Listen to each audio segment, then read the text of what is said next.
Ical Mosh right here. Hard Heaters gang.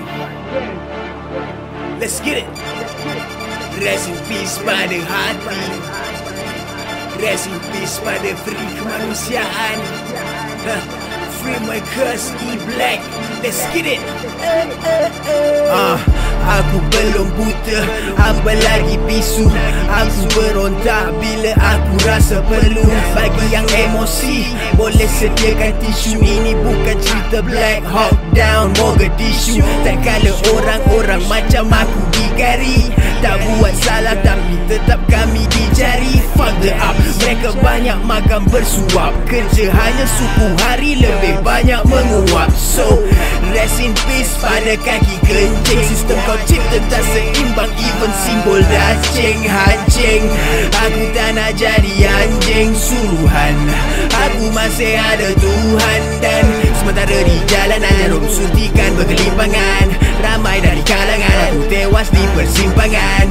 Akibat desakan hidup semakin tertekan. Sabar kawan, aku faham apa kau rasakan. Salam pada kawan yang sedang lena di lorong. Kau bukan sengaja, aku tahu kau tak bohong. Kau jerit pada Tuhan tapi mungkin Tuhan tak tolong. Hanya tunggu masa untuk jasa kau disorong. Bukan mudah untuk hidup dalam dunia topengan. Kau bukan sampah macam yang sering dikatakan. Mereka yang berjubah tak semestinya mulia. So biar kita jadi kita bro, persetankan mereka bro. Jenayah yang sebenar di parlimen pakai kod, pakai tie. Tabur janji manis hanya di mulut si cibai. Demokrasi, demokrasi. Kita dijajah oleh penjajah kuku besi. Sebab tu makin ramai jadi hamba bicagari. Tekanan dengan hidup, taraf hidup makin tinggi. Kita manusia, kau dan aku sama. Cuma keadaan kadang buat kau terpaksa.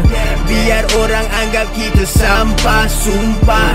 Biar mereka lebih ramai jumlah sembah. Aku takkan mungkin rebah bangkit untuk orang mereka anggap sakit. Dan sementara di jalanan jarum suntikan bergelimpangan, ramai dari kalangan aku tewas di persimpangan. Akibat desakan hidup semakin tertekan.